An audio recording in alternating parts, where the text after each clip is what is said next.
We're fresh off the bat of a fantastic European bracket here on Championship Sunday. Enlight the champions there. Now we head over to North America. North America has a fair few interesting things in stock for us. Starting off with the lower bracket, Cloud9 versus the boys. I believe this was actually the final in the last cup that we saw in North America. Certainly Cloud9 were the victors. I'm pretty sure boys were the second place in that one. And now we see the rematch, but it's going to be in the lower bracket here. Both of these teams have struggled against the teams in the upper bracket, the Move and M2KC, and one of them will be sent home very early on here, Zico.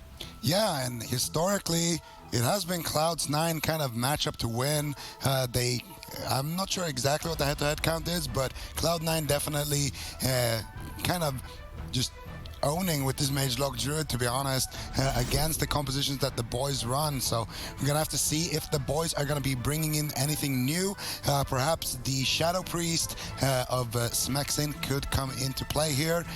It has been very effective in a lot of these North American teams, so we'll have to see how that goes. But I'm really interested in seeing the matchup between M2KC and the Move, because I think M2KC and the Move, whoever wins that one is probably going to just win the entire tournament. I tend to agree with you. I really feel like this could be the tournament for the Move to win. Yeah. We did our predictions. Half of us voted M2KC, the other half voted in the Move. So those two teams really on the upward trend here in patch 8.2. But our first series is going to be between #boys and #C9, depending on who you think is going to pull through. It's the defending spring champions, the only team globally that's qualified to BlizzCon thus far. But one of these two teams will be sent home instantly here on Championship Sunday. We're ruthless, we're ready to get into game. It's the blind pick, Negrand Arena, boys versus Cloud9. Oh, you can see everyone's getting ready to watch this game. And we'll have to see what exactly goes down. I mean, the boys are running the Windwalker Death Knight setup. Smexin on that Death Knight has been doing a really good job this year so far for the boys. And then, of course, you have Cloud9 with their patented Mage Lock Druid setup. Now, when we saw Method Orange play Windwalker Death Knight Resto Druid, it didn't look too good against Cloud9's Mage Lock Druid. We'll have to see if they can get something else down. They're looking for a very aggressive opener here on the Chanimal. Cubsy caught into a Rake Stun, into a Cyclone. Gorecki looking for follow-up crowd control. Unfortunately, unable to. Wealthy Man and Chanimal in a good position to deny. Chanimal porting away. He actually used the Void Elf. He's playing Void Elf, so he dropped his Void Elf, and then he gated away, and then he Void Elfed back across the entire map. Kind of stylish plays, but I have to be honest, it didn't really do anything. Just looking really cool. That's usually the Void Elf strength there. The Rachel is quite difficult to get much utility out of. Trying to use it again to escape with the Demonic Circle. Some added mobility. Chanimal focused on avoiding fights rather than running the Mortal Coil to counter engage. Although we see some pretty big mistakes from Cloud9 in this position. They've used 2 Gliders Medallions already. Iron Bark on Ending Resolve at the same time. Perhaps they're saying that before dampening it's not going to be too big of an issue, but this is definitely sloppy on the side of Cloud9 early on. Yeah, I'm trying to check out Wealthy Man's build right now. Pretty standard, just playing the Conflict and Strife for the added Temporal Shield. The added versatility as the Miner, and the Crucible of Flame as a Miner as well. So he's just going to be trying to spam out some damage, defend Chanimal, also making himself a little bit less of a target with that Temporal Shield. And we'll have to see. Normally, the way this game plays out is Chanimal is able to survive for quite some time, and it forces Chun-Li, Smexin, and Gorecki to retreat behind the pillar. Normally this game lasts quite a little while. Actually, that's interesting. Gorecki's using the Ripple in Time, or the Ripple in Space, the Ripple in Time, forget what it's called, Ripple in Space. Yeah, he's using that, and he can actually teleport. So he can place it on the map, and it will, after 2-second delay, teleport him to that location. So look out for that. He's been using it to get crowd control on Cubsy so far, and I think that's a really interesting pick. Interesting choice here. Some of the teams are opting to try some of the other essences, not just going for what everyone is saying is the best. Makes sense against the Mage Warlock, as Gorecki is going to have a hard time crossing the midfield. He can use the Ripple in Space to teleport across the midfield and get crowd control on Cubsy. I'm curious to see if this ends up playing out to his team's victory or not. Chun-Li and Smexin both being targeted down. Prior to dampening, it's likely that Chun-Li is the target. The main objective for Cloud9 is to maintain their mana at a high value in deep dampening, find a kill on the Death Knight who simply cannot run away from their damage. But prior to dampening, Death Strike going to be a very powerful way for Smexen to stay alive and stay on target throughout this damage. Likely to be a little bit of a longer match between these two teams, although if one side does end up making a mistake, it could cost them the game number one. Chun-Li there, the targeted down, but able to avoid some damage and quickly get picked up by Gorecki. It has to be careful. I'm not sure if he messed up his Transcendence there, if he didn't replace it after using it, or if that was a nice Vortex from Cubsy. I didn't see, but definitely something to look out for. Chun-Li almost went down in that situation. He had to use Diffuse Magic. Touch of Karma now available, so he's going to be feeling pretty safe, but there has been significant pressure coming in from Cloud9. Bash now onto Cubsy. Gorecki interfere, both Druids in crowd control. Who's going to come out ahead? Wealthy Man sneaks in a Polymorph. Now looking to get a lot of damage rolling onto Chun-Li, but it's Chanimal on the back foot. He might have to run away. This is a surprising amount of damage coming in from Smexen and Chun-Li. That was the Touch of Karma traded out kind of aggressively. Kept himself alive, but also got a lot of damage rolling onto Chanimal. With the Cyclone on Cubsy, the boys are doing a great job in this match of developing momentum. Yeah, that's definitely a possibility for them to overrun Chanimal. Certainly in the later stages of the match, this game could be a bit of a double-edged sword as both teams are running around that late game dampening kill potential. Looks like both Restoration Druids focusing on their efflorescences as they draw a Venn diagram of mushrooms in the midfield. Gorecki trying to jump across with the Ripple in time, but gets intercepted by Wealthy Man. Unfortunately, not enough interception to deny him from securing a bash. Gorecki, though, does get interrupted on his Cyclone by Wealthy Man, breaking the chain and now allowing Cubsy to heal Chanimal freely. It should be enough to recover, although now in a paralysis. Chun-Li, Smexen charging forward, trying to close this out, but not finding enough damage. Perhaps at least in Ironbark. They're being a bit unresponsive to the amount of damage that the boys are dishing out. Looks like they're going to get away without making a trade on cooldowns, but at the cost of mana. Yep, a lot of mana going to be used out. Cubsy at around 50% right now. Gorecki basically the same, maybe a little bit more. But Chanimal, he is under fire. That's a lot of incoming damage. He might have to use the Unending Resolve, or at least Ironbark, but Cubsy in the back, free casting Nourishes, does keep Chanimal alive. He gets gripped away from the gateway. Cyclone coming in from Gorecki, denying some of that Thorns damage Cubsy was backing him up with. Now Cubsy crossing the map, looking to drink. Gorecki using the Ripple in space to get on top of Cubsy right away, denying that drink. And that's one really cool adaptation from Gorecki. He's using that teleport to close the distance between him and Cubsy so he can deny those drinks. And maybe that's the strategy the boys want to implement. Just out-mana Cloud9 moving into the later stages of the game. Of course, right now, Gorecki has a slight lead, and there's just massive damage on Chanimal consistently.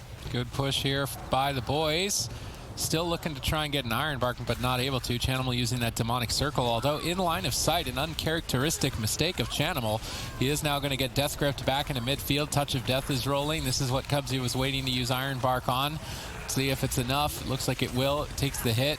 We see a spell lock now on Gorecki. He's not able to heal. Smexen going to respond with his anti-magic shield, absorbing all of the damage of Cloud9's composition with that. Very effective cooldown against the spellcasters. Now 1 minute into dampening, 8% healing reduction in the match. The way that this has been going, though, I actually am not sure that Cloud9 will take this. The Ripple in time from Gorecki, the extra added crowd control that he's bringing, and the pressure purely brought forward by Smexen and Chun-Li is looking quite overwhelming. Chanimal, I feel like he's playing a little bit sloppy in terms of his mobility. I think that his Demonic Circle placement could be better. He keeps teleporting in line of sight of Chun-Li and Smexen. They almost always are immediately reconnecting. Almost wondering if he's overconfident in this matchup. I mean, they have won time and time again, but overconfidence could cost them game one. Yeah, Chun-Li actually, he's putting out a lot of damage. He's running Tiger Eye Brew as well as Alpha Tiger. Of course, with Conflict of Strife, he gets that Expel Harm, which is essentially a mandatory honor talent for the Windwalker Monk. Now that that's free of charge, you can afford to go some of these honor talents that give you a bit of additional damage. And if you use the Alpha Tiger at the same time, you use the Tiger Eye Brew, they're going to be punching through a lot of that extra armor Chanimal has available. And it could be a surprising amount of damage. And I think that's where we're seeing a lot of this pressure sort of stem from. Wait, Cubsy is also running... No, he's not. He's running the Memory of Lucid Dreams. Cubsy should be able to out-mana Gorecki, so that's potentially a win condition right now for Cloud9 as he does have a lead.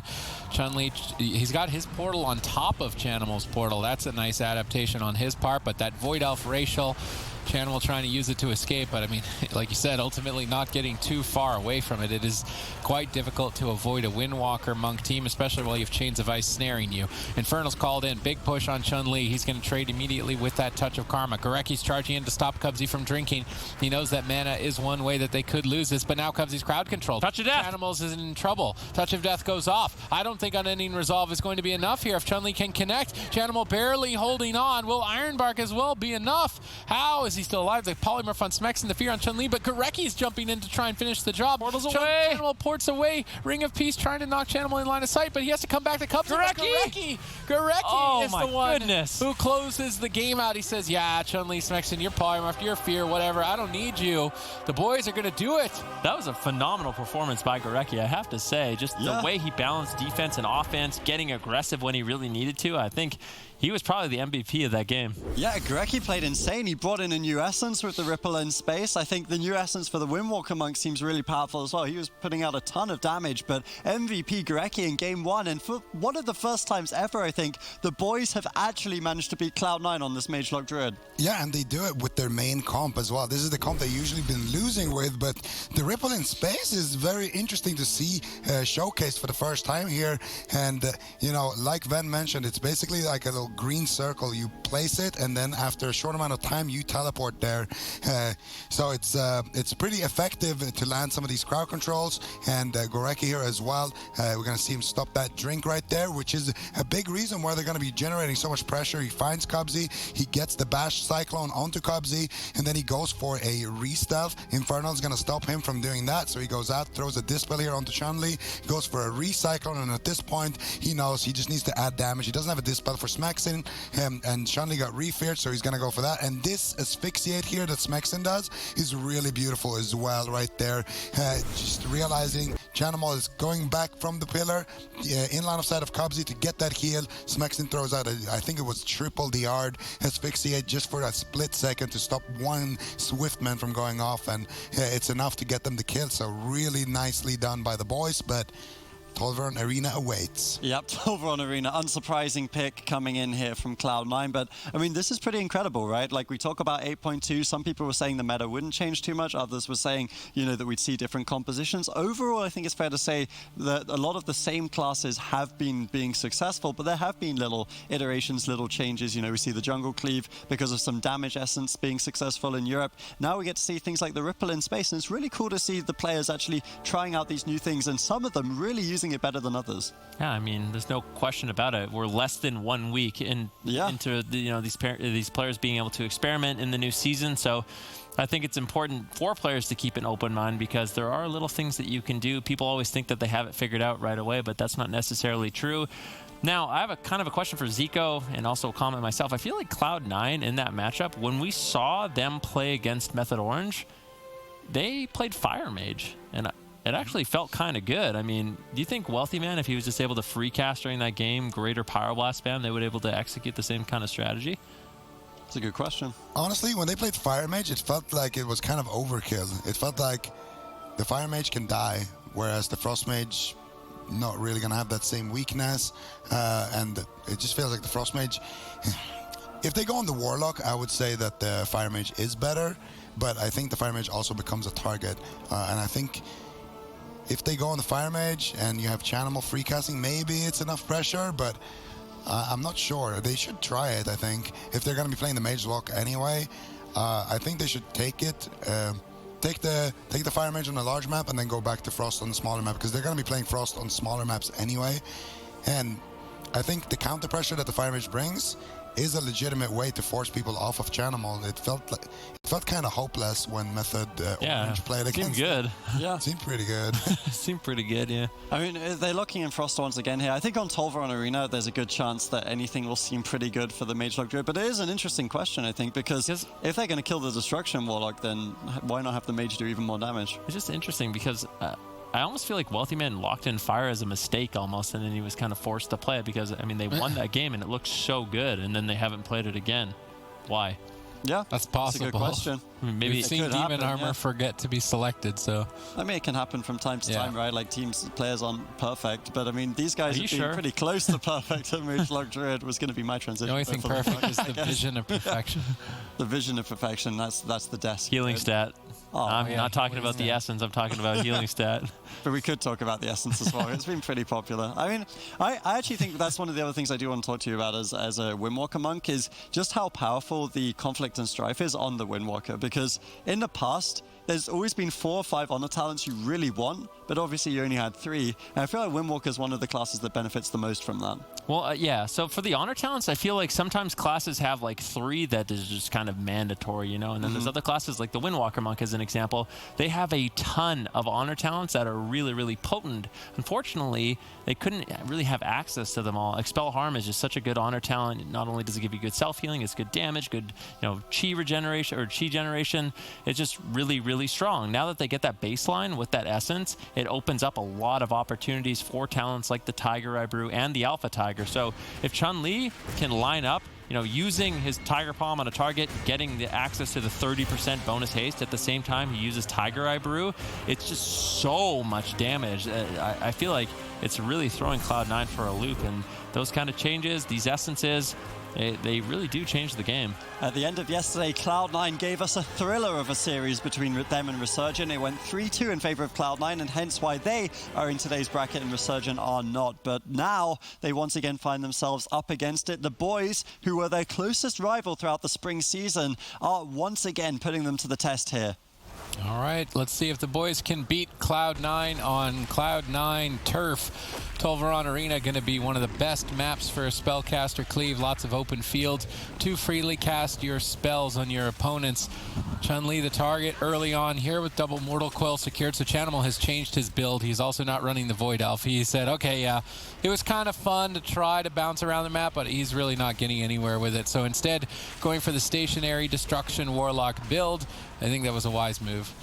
Yeah, Chanimal looking for some damage over onto Chun-Li, but the longer Chun-Li has uptime, the longer he has to generate those Tiger Eye Brew stacks, which are going to allow him to penetrate the armor of Chanimal and get this massive damage out. And anytime they do have that damage rolling, that's when we see Gorecki move in with the Ripple in space. I'm curious to see if he's playing that once again to get the crowd control they need onto Cubsy. What? And Chun-Li's dead. Oh. All right. We're so used to this matchup being being slow-paced that when a player ends up making a drastic error, it just ends instantly. Yeah, especially Chun-Li. Chun-Li normally has a reputation for that not happening. Well, it's like you were watching. I'm not sure if something happened or what, because you're looking at him. He's got every single defensive cooldown, and then he just gets deleted. I think it was a Chaos Bolt that landed. I'm not sure. Did you see? I think we're going to need a replay. Yeah, we're going to need a replay stat on that one. But I mean, I think Chun-Li, most likely, it was just a bit of a gaffe from him at the end of that one. We'll have to see it. We can see it right from the start, Zico. All right, so here is the game. Smacks in, charges in. Chun-Li charges in. I mean, what I saw was that Chun-Li was in the middle of the map with every CD available.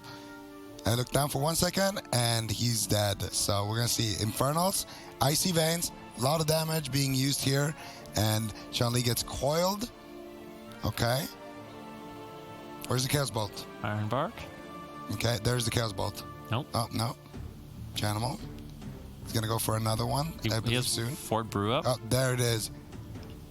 No, still lives. I mean, what's going on?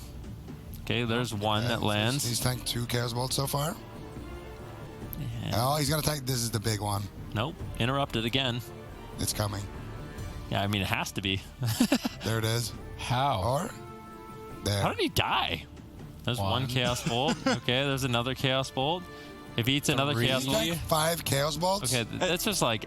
I gotta say, that sounded like listening to golf commentary or something. You guys were all so confused. We were all so confused by that. It's like, does he die here? Like, that was a big blunder. It's like... yeah.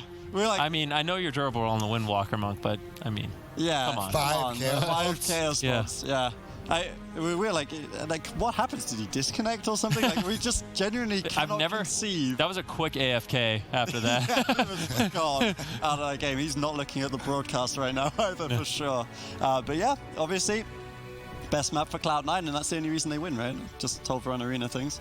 yeah, it had nothing to do with, you know, mistakes being made on the side of the boys. Yep, no, just clean game. We won't talk about it any longer. Won't put Chun-Li through any more pain. Now the series 1-up, but of course, it is still going to be the swing match in favor of the boys. 1 apiece. It's been a crazy day, and that was certainly a crazy game. Now 1-1 in this series. We are back and we are ready with Game 3 here. Series currently tied between the boys and Cloud9. This is an elimination series. The loser of this will be sent packing for the tournament, and the winner will advance through to our top 3 today in North America. Yep, and I mean, that last game was a bit of a blunder for the boys. Unfortunately for them, they had a great Game 1, threw away Game 2, but they're not out of it yet. We're tied up in this series 1-1, and we're on a nice small map for the boys. To be fair, Windwalker DK against Magelock Druid on Tolvaron, that was probably the least painful death they could have taken.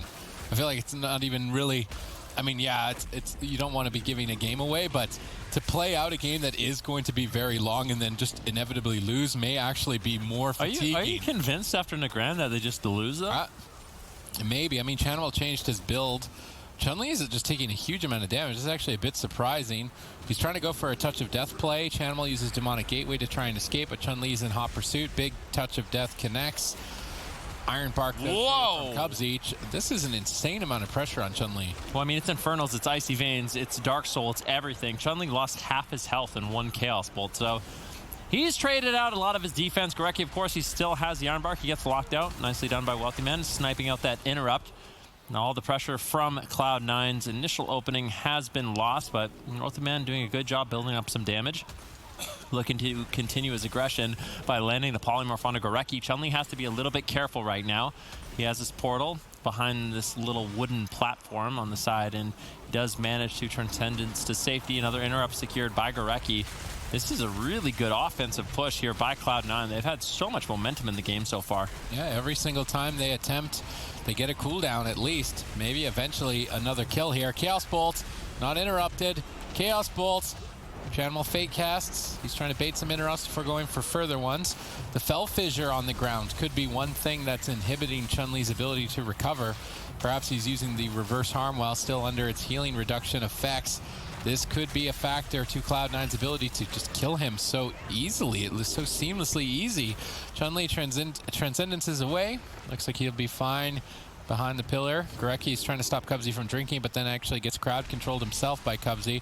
Cubsy repositions far away. Smexon's trying to steal some crowd control, but I don't think he actually found any, unfortunately. That Dark Simulacrum going to be important for Smexon if he can snag a Polymorph or a Fear. That's added crowd control for his team that they can apply onto Cubsy. Yeah, Chun-Li is in a lot of trouble right now. He activated the Fortifying Brew. Of course, he still has the Karma he can fall back on. There's a lot of defensive cooldowns the boys have to rotate through.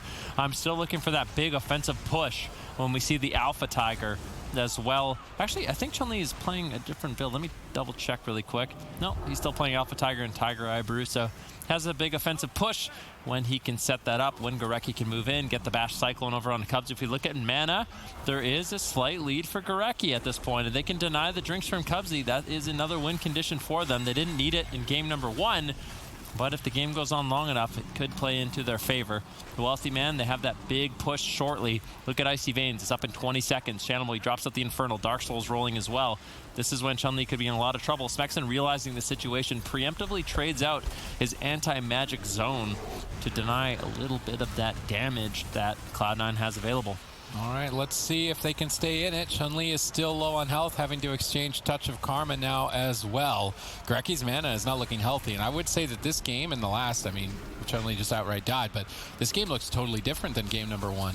Cloud9 have cooldown lead, mana lead, pressure lead, momentum lead, and I mean, I'm trying to figure out why exactly. I mean, the only thing that comes into mind is that Chanimal was kind of just fooling around, like I almost want to say throwing in game number 1, running the Void Elf and kind of just teleporting in line of sight and really not playing as well as we know him for. I was wondering if he was just kind of fooling around in game 1, because game 2 certainly wasn't. That ended fast. In game 3, it looks like they are now back in it to win it. Yeah, and Gorecki's mana now, for the first time in this series, he is behind on mana.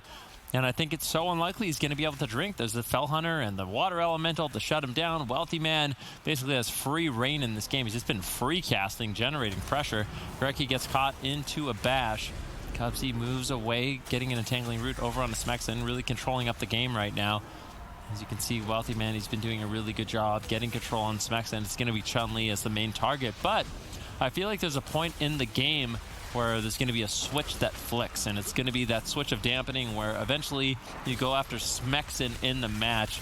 His self-healing, the death strike is going to be reduced so much that they will be able to make him a target in the match, and I think that's when things get really scary for the boys. That is definitely going to be, I think it's scary for both teams. So let's wait and see here. We're tied up, but the boys did take the blind pick advantage, so they'll always be able to pick the close-quartered maps should this go to a Game 5, and I mean, it could easily, unless Cloud9 has something to say about it. Their pressure so far has been quite high, drastically so comparatively to Game 1. Greki moves in. There's that stolen polymorph from Smexen. Greki cyclones out of it. This is a great crowd control chain from the boys. Chanimal trades Unending Resolve to survive through it, but even still in trouble, Cubsy has to use Glaire's Medallion to break the crowd control. This is an overlap of cooldowns from Cloud9, thanks to Smexen's Dark Simulacrum. This could be a way for the boys to win. Chun-Li, in the meantime, is going to port out for a second, quickly recover. They have to try and get a crowd control chain like that again pretty soon. I mean, Greki's almost out of mana. Yep, Greki moves forward. There's a fear on Cubsy right now. Nicely done by Smexen with the Dark Simulacrum. He's going to be able to steal that spell from Chanimal and using it onto Cubsy to start generating some pressure for his team. Massive damage coming in from Chun-Li and Smexen. Chanimal could be in a little bit of trouble. Ironbark gets tossed in by Cubsy to deny that kill attempt. 6 minutes into the game, 6% dampening. And you can see right now, we are tied up 1-1 in this series. It's a tie ball game. Greki almost completely out of mana at this point. What can he do? There's a stun on Cubsy. They're looking to get aggressive. Greki actually sneaking away for a drink, and I think Wealthy Man's lost him. Might be able to recover some of his mana. He did. He recovered about 30% mana during that downtime. Bit of a misplay there by Cloud9, not tracking Greki in that situation. Yep, now the boys are in it. Now they may just kill Chanimal. This is a lot of damage. Chun-Li needs to make sure he avoids the Fell Fissure as much as possible here. Big damage in from Wealthy Man. He's certainly carrying while being left open. Although he needs to be careful of that Dark Simulacrum. He can't afford to have a polymorph taken away because right now Cubsy can't get out of it. No Glaire's Medallion for 30 seconds. No attempt really at a polymorph though. Wealthy Man's just more focused on Frostbolts, Frozen Orb, generating damage and pressure. Chanimal going to use that Demonic Gateway, try and escape from the Abomination, but Smexen pulls him back in right into its clutches. Going to be laying down a lot of damage. Cubsy's going to respect that with Ironbark, but now there's no Ironbark for Touch of Death. Guess what? There's no Unending Resolve for Touch of Death. Guess what? There's no Glaire's Medallion for 8 more seconds. And I think Chanimal, guess what, is about to die. Big damage here for Chun-Li. He's ramping up. They need to crowd control Cubsy. Greki knows that. He jumps in. Chanimal takes a huge swing of damage. Cubsy is still crowd controlled for a few seconds.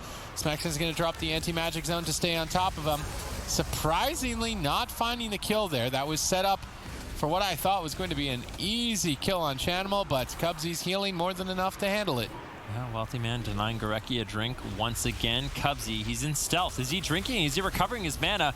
This is going to be massive. Greki lost track of him, and Cubsy recovered about 40% of his mana. This is a nightmare situation for the boys. We're at 18% dampening, but they still have an opportunity. They still can make an offensive push. That Touch of Death cooldown, which is that major offensive Chun-Li has, still isn't available for another minute. They might have to hold on until that point. But Chanimal, he's going to have the Unending Resolve. He's got his Infernals rolling. Wealthy Man with the Icy Veins. And it looks like they are at the point in the game where they want to start going after Smexen in the match. Well, maybe not. Chun-Li gets hit by a Chaos Bolt. Big burst damage. Here's the Infernals. Chun-Li in a lot of trouble. Yeah, Chun-Li, what are you going to do? 5 more seconds on that Touch of Karma. Diffuse Magic activated, but going to be fading shortly. Chaos Bolt number 1. Let's do the Chaos Bolt counter here because that's how he went down in game number 2. Maybe not even needing it. Chun-Li has to use Touch of Karma to Wealthy Man's pressure. Infernals are still ramping up. Chanimal gets stunned on the Demonic Gateway. Grip back. Chun-Li reconnects. Chanimal in trouble. Unending Resolve available. Popped immediately, but may not be enough. Cyclone at low health on it. Beautifully done, but that costs the rest of Greki's mana to do it. They actually switched to Wealthy Man. Where is this damage coming from? Gladiator Safeguard procced onto Wealthy Man. Chanimal, though, with a big heal from Cubsy. Gigantic Swiftman there. Chun-Li, though, at low health, only with the Fortifying Brew. It may not be enough. He's very risky. Oh, he had to get out of that Ursul's Vortex before using Transcendence. Good presence of mind there by Chun-Li to not panic and then get pulled back into the fight. Now rolling back in, landing a double leg sweep. Touch of Death available shortly. Ironbark is as well, so they need to make sure they crowd control Cubsy before they go for this Touch of Death attack. Smexen activating that Apocalypse. He's going to be doing a lot more damage. He's ramping up, maybe even trying to bait the Ironbark prior. There's no mana left really on either side. Slight lead though for Gorecki. Touch of Death still available. Bit surprising to not see them go for crowd control just yet. Cubsy lobbing in some shoulder rats, trying to build some pressure. We're still not at that marker, the 30 to 40% range where we see Smexen really become a target for Cloud9. Chanimal has been a target throughout. There's the incapacitate. There is the Touch of Death. Gorecki's moving across midfield, secures the bash. Line of sight's in the room to avoid crowd control, but Cubsy trinketed out and used Ironbark. He realizes this is the most threatening moment in the match from Chun-Li and is more than going to respect it. However, with no Gliders Medallion moving forward, if Smexen's Dark Simulacrum once again can steal a Polymorph, that 8-second crowd control should be more than enough for the boys to find a kill on Chanimal. Cubsy in the meantime, crowd controlling Gorecki, Chun-Li, and a Polymorph, and Cloud9 have switched their attention to Smexen. Let's see how he handles it here at 32% dampening. Can't help but feel like he wasted the anti-magic zone. It was no offensive cooldowns committed by Cloud9 in that situation, and now they don't have that as a safety net moving forward. Infernals are ready in 13 seconds. Icy Veins gets pulled out by Wealthy Man. Massive damage rolling onto Smexen, but at the same time, Chanimal in a little bit of trouble. Keep in mind, there's no Unending Resolve, there's no Ironbark. Smexen has to stay alive. Anti-magic zone should be enough, but they just shred through that. Chanimal finds one Chaos Bolt. Can he find another? Cubsy and Gorecki really struggling to keep their teams alive, but it's Cubsy that comes ahead. And you can see Chanimal, he's doing quite well on health. Infernals drop out, and this is a nightmare situation for the boys. There's nothing to trade. There's just nothing left.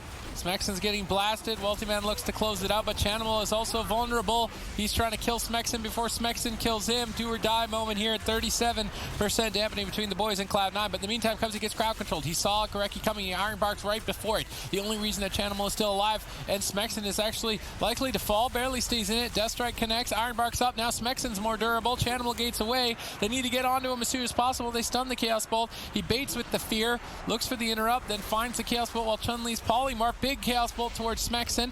No anti-magic shield for 5, 4, 3, 2, 1 now available. Likely going to be all right with that defensive cooldown, but equally so, Chanimal now has Unending Resolve to trade. Everything coming down to the wire here in game number 3. Yeah, but interrupt on Gorecki. Smexen in a world of trouble. Chanimal trades out his Unending Resolve. Is Smexen gonna fall? Nice. Is Chanimal gonna fall? No way. That Ring of Peace from Chun-Li could save the day. Nicely done. Smexen, can he stay alive? It could come down to a 2v3, but no, the anti-magic zone. Honestly, that Ring of Peace on the Unending Resolve of Chanimal, MVP play. Chun-Li manages to pin him up against the wall. He can't get off any Chaos Bolts when Smexen is just so low.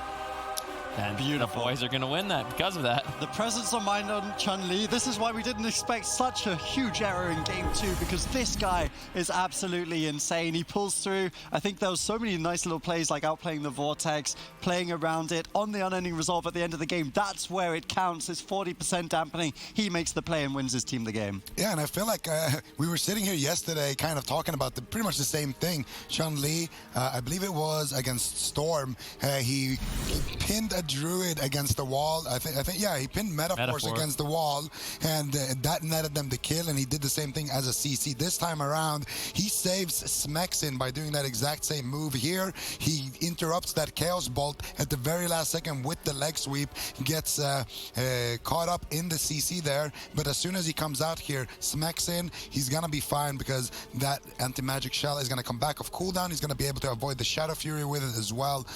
Beautiful stuff here from Smexen.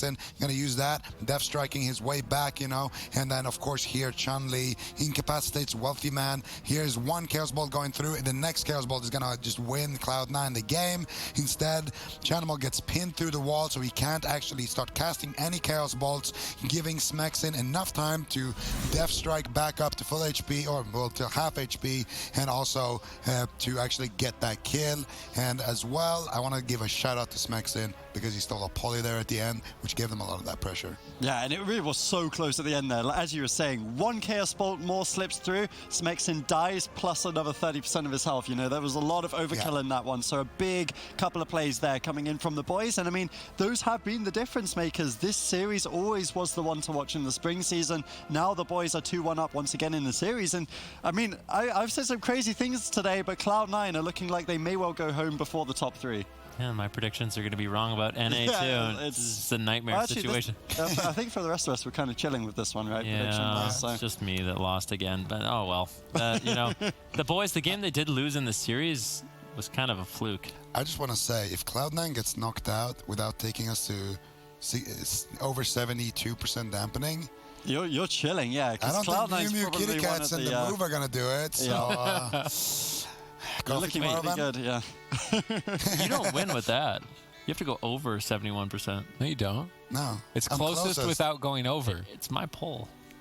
What, you're changing the does that- rules? does It's like I Price win is then? Right rules. No. So Yeah, you Price were is wrong Right about is it. closest Coffee without going tomorrow over. is on the Without going line. over. Yeah, he said 71 and it didn't go over 71, but it went He the is closest over. to 71 without going over. I agree, he's over. I got 67. do you mean That's he's- perfect, dude. Yeah, he's supposed to be over the guests. No, the closest without going over. Yeah, that's what I was saying at the start. Yeah. He went over. You guys, I do you guys know how this works? Yeah, I'm right. I got 67%. I'm not over. It was Yeah, 69. you're not. You're so in I'm it. chilling. You're I'm doing chilling. great. He has. Yeah, your bet is someone has way to go too over high. 71%. Yeah, you want Cloud9 Wait, to pull it back. I want Cloud9 to go to Yes. 71%. 71% Yeah. dampening. That's what Or you higher? need. Yes. That's what you need. Right. It's okay. I point. thought the same as Yeah. you. Okay. I don't watch the prizes. All right, I can't. focus up. Let's focus up. Let's look at this series because I'm honestly shocked and appalled. The boys are they're actually 2-1 up in this series, so the scoreboard's a little off. But But you the still owe Helix Cloud9 that coffee, you know? I You will. do? I don't Yeah, care. everyone owes me coffee, I'm sure. That sounds about right. That's something we can all agree on. Cloud9 face elimination here. It's 2-1 in favor of the boys. We get a nice little swap around there. The Clouds, it's not looking good for them. They've had a couple of shaky starts here. Of course, Resurgent, formerly known as Never Lucky, were able to beat them in Cup 1.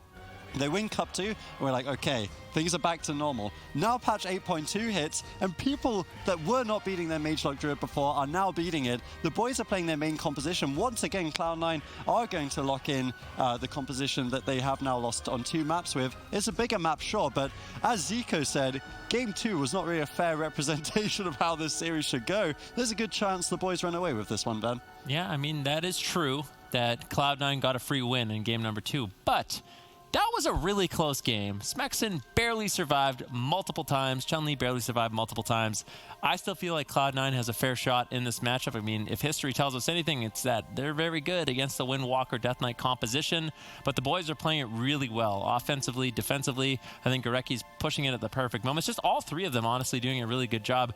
I think one thing I'm seeing Chun-Li do also that I don't see a lot of other Windwalker monks do is when Smexin's being targeted down, he's actually using Expel Harm on Spexin instead of himself. Most Windwalker monks just go full bot mode and they just do it on themselves on cooldown, even if their healer's low, even if their their Death Knight's low. But That's I think why Windwalker being that able way. to use that, yeah, That's why we don't win. being That's able not to the use. only reason. I mean, think about it. Think about how high stamina is right now, how much health Yeah. the Death Knight has.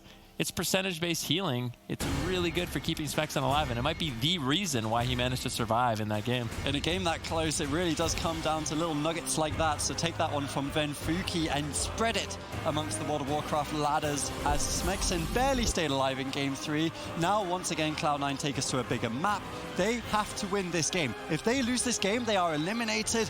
The boys are 1 game away from advancing to the top 3 and defeating the defending spring finals. Here we go. Ashamane's Fall. Mage, Warlock, Druid, Windwalker, Death Knight, Druid. I would say the only thing more humiliating than Chun-Li's death on Tolvaron Arena is our knowledge of The Price is Right. Well, Sid, you're on a timeout because you clearly never watched that show. And now me and Adrian are going to be taking over here. We see an immediate opener here over onto Chanimal. Nice little frozen orb there as well to try to counter pressure by Wealthy Man. Chanimal going to go ahead and use his gateway, try to get some distance here between himself and these cleavers. He gets a nice double mortal coil. Big damage over onto Chanimal. Chun-Li. And this time around, Adrian, it looks like Cloud9 are focusing their fire a little bit more on the Windwalker, which is kind of typical, I guess, early on in the game.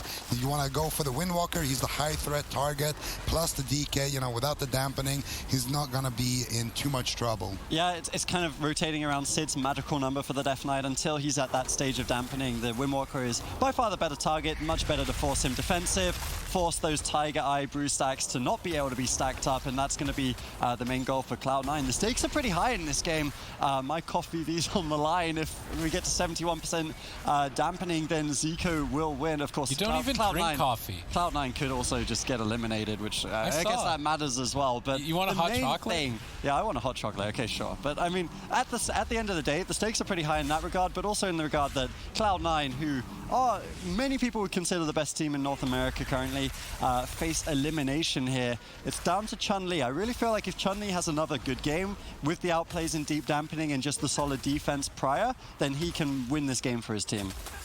Yeah, I think that it's going to be really great for the boys if they can make it up there to the upper finals, but we're going to have to wait and see how that goes out for them. Currently, Chanimal taking a whole bunch of damage here. Safeguard is going to actually proc there, but he manages to hold on to his unending resolve there, and now we see a Polymorph Hibernate combo nicely done there by Cubsy and Wealthy Man, landing that Hibernate here onto Gorecki.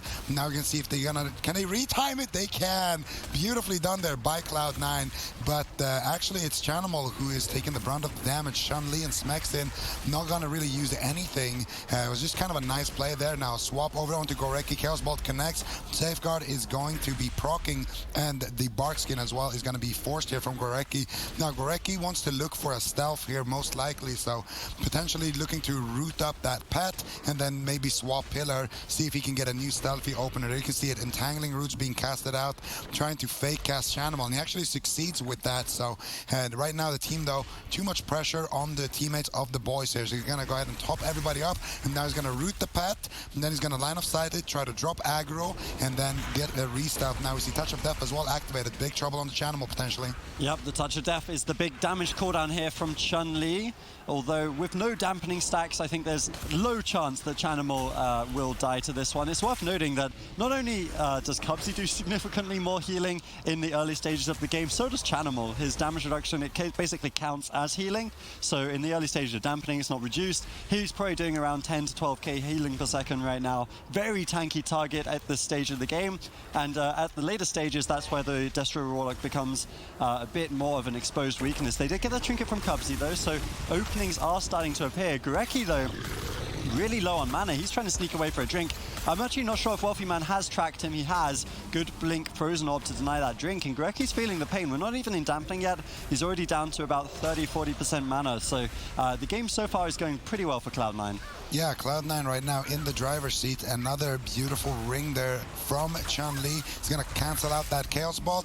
A kick from Smexton is going to stop the next one. We see a little paralyzed there over onto Cubsy, trying to regen some of that pressure, and Anti-Magic Zone being traded for that Dark Soul, which is a fair cooldown trade. Now Smexton is trying to steal something. Let's see, what did you get, Smexton? Maybe a potent crowd control that he can use to secure the game here. Not sure if Wealthy Man actually did fake cast that. He might have. And we see Chanimal again, just standing in the middle of the map, trying to go through all of these interrupts, just giving himself an opportunity to do as much damage as possible later on, getting some fears out here, allowing Cubsy to potentially sit down for a drink. And now we see Gorecki as well has actually, no, he's still in cat form outside of stuff, so he's not been able to go for a drink just yet, but he's gonna need to look for one, because we're about to enter a dampening, and you want to have your mana as high as possible when that happens. You can see Cubsy sitting down for a drink in the middle of the map.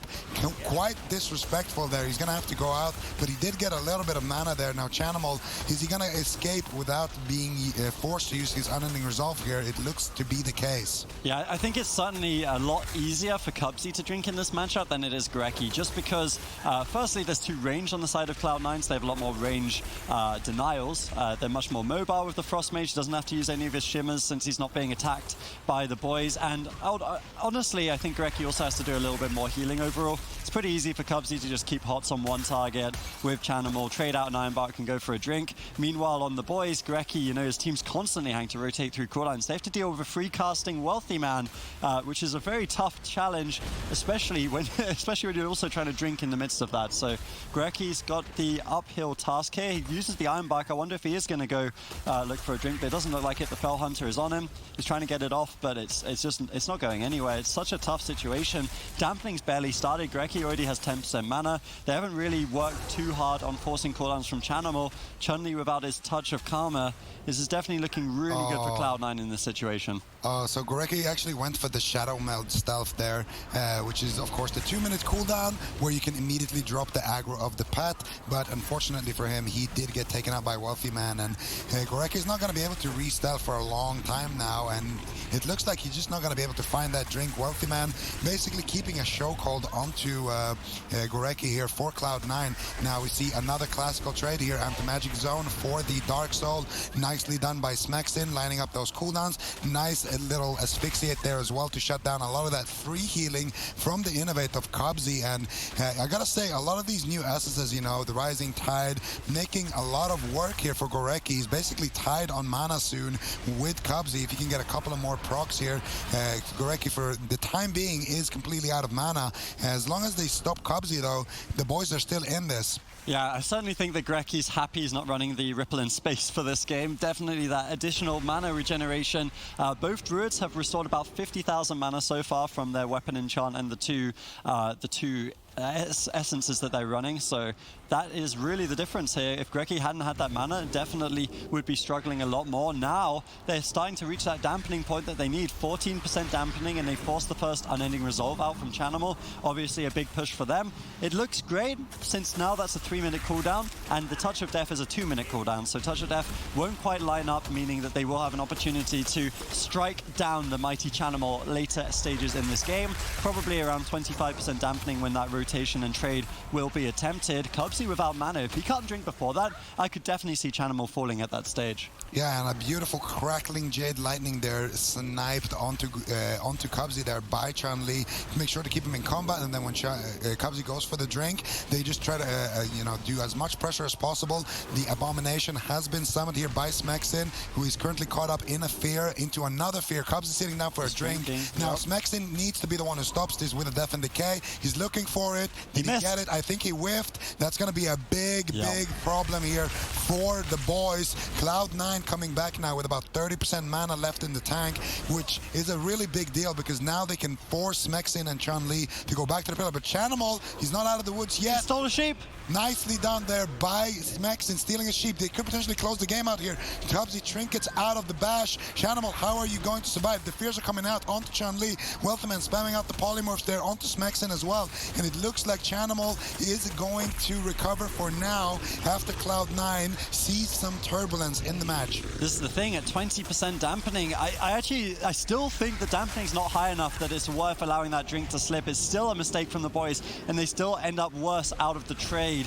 Touch of Death is up in about 10 seconds. Cubsy, though, now has a couple of tools to deal with it because he got that mana. He doesn't have to desperately trade out the Ironbark on cooldown. You know, he's able to just recover with some nourishes. He has the mana to do so. Now he's ahead in this matchup. Gorecki is the one feeling the pain, and Smexin, therefore, is going to have an even tougher time stopping any follow-up drinks, though he does have to be careful. No trinket available. Ironbark comes out to trade for the Touch of Death from Chun-Li. He's trying to do big damage here. We see the chunk come through, but with the Ironbark and the mana to answer, it looks like Chanimal should be just fine in this situation. Approaching 30% dampening, there's no diffuse harm, there's no touch of karma for Chun-Li, and most importantly of all, there's no mana for Gorecki. Cloud9, you know, they're starting to get their cooldowns coming back off. Icy Veins in about 10 seconds. There's a good chance they take this very soon. Yeah, Gorecki does have his Innovate coming back off cooldown, but not too much to work with. Smexin still has all of his defense. Chun-Li is the primary focus point here for Cloud9. They're just trying to spam out the fears on him and try to get as much damage as possible. Wealthy Man with those flurry Frostbolt combos, dishing out as much damage as possible. Chanimal as well is going to have his Unending Resolve back up in a couple of seconds, going for a Chaos Bolt. He connects onto Chun-Li, but it's only 1 and not 5, so he should be okay for now. Standing in that Fell Fissure, reducing his healing as well. He's going to have to move out of that. He's going to have to move out of the Cataclysm. This was Wealthy Man's Icy Veins as well. Gorecki using that Innovate and then 1 tick of Tranquility to put up another healing over time effect, which of course, as you are a druid as well yourself, Adrian, you know that applies the mastery and gives him a little bit of bonus healing on everything. So Smexin gonna go ahead and trade his anti-magic zone again for the Dark Soul as well, and Cubsy is completely tapped on mana. The boys are still in this because Chun-Li also has his Touch of Karma back up. Yeah, and it's important to note that all these druids on the TR, at least from what I've seen in most matchups, they're just kind of running a build that's a hybrid, mostly haste, probably about 20 to 23% haste, and then a lot of mastery and versatility evenly spread. So every single stack of mastery will count. That's why we see these big Swiftmen. That's why we see the big burst heals coming in from the druids. Gorecki potentially makes a mistake here, gets caught up in the spell lock. Though his team, to be honest, I'm actually starting to think that they've recovered. Smexin, if he doesn't die here, then they're going to win this game. Cubsy completely dry. Chanimal does have his Unending Resolve available. It's kind of coming down to a very similar situation that we saw in Game 3, where Smexin and Chanimal could easily die. It's going to come down to the little outplays. How many of the Chaos Bolts can they stop on the side of the boys? If they can stop them all, they'll probably win. This is the final infernal push coming in from Chanimal. Yeah, and Smexin is in big trouble now. We've hit that magical marker, and DKs, you know, they don't have the most amount of mobility, so Smexin's gonna have to retreat, and this is a situation that Cloud9 loves. Cubsy going for drinks immediately when the boys push back, forcing them back out in the open. Smexin now has his anti-magic shell. Chun-Li caught up in a polymorph. Chanimal, what are you going to do? No Unending Resolve available, no Bark Skin available from Cubsy. Spamming out the Nourishes. He doesn't have enough mana to keep going, though. Chanimal could potentially just die here. Gorecki with another stun here. What are you gonna do, Chanimal? Yeah, it's such a scary situation. I think this is GG. Chanimal is on the brink, and he does end up falling. Cloud9 eliminated from the tournament. Cubsy, those last nourishes, not enough to keep them in it, and the boys advance with a 3-1 victory here. Yeah, just honestly a beautiful performance from the boys. So far in this tournament, they're looking like they could make that lower bracket run. And they're going to be waiting to see in this next matchup who exactly they win. But it's interesting to see how 8.2 sort of shifted the gameplay. I really feel like for Chun-Li, some of the added damage that he was able to get out of some of the new honor talents, using that conflict and strife to get the expel harm, that's kind of what we talked about. I think that was the main theme, just the added damage that they had. It gave them the pressure that they needed to force Cubsy in these situations where sometimes he ran out of mana or he was susceptible to these crowd control chains. Yeah, I think it's partly the added mana, but I mean, at the end of the stages here, it really just comes down to the little finesses that the teams do bring out, Sid. Yeah, this is a great crowd control chain to deny Chanimal from casting the Chaos Bolts. The boys knew that they didn't have any other options than to avoid the fight. They avoided just long enough to then make the push here now that the Infernal threat is subsided. Smexin secures crowd control. This entire victory was really decided by Smexin's ability to steal crowd control throughout the series, including Polymorphs, Asphyxiates, Chun-Li's ability to avoid damage, and then ultimately Gorecki's ability to add extra damage into the fight. All three of these elements put together is going to find the boys victory, facing Cloud9, the spring finalists here. But I can't help but feel that at least game number 1 was a bit of a throwaway, although I guess Chun-Li had a bit of a throwaway too. Both teams making some big mistakes in the series, but the boys get the upper hand overall. I'm impressed that they were able to find victory now against a composition on a map where they were always seeing defeat. So the boys are looking solid in the lower bracket, but I think this next series is the one that we've We've been anticipating, yeah. I mean, to add to that, I think Vermuki's point was really good, that the essences have just added a little bit more damage to this matchup, which is what the boys needed, but also the mana regeneration. Yeah. Cubsy is working on infinite mana pools, so he doesn't need the mana regeneration in that matchup. He can drink forever. But Gorecki, you know, when he's out of mana, it's kind of like fake It's like he still heals to the stages that the boys need, and I think that is one of the big differences that we'll see in patch 8.2. Cloud9, one of their win conditions kind of similar to the DHDK, which has fallen out of popularity. They just can't win even when the healer is but they do advance, the boys. As we can see, they're through to the lower final, but as Sid was alluding to, Zico, this next series we've been anticipating for a long time. M2KC versus the Move.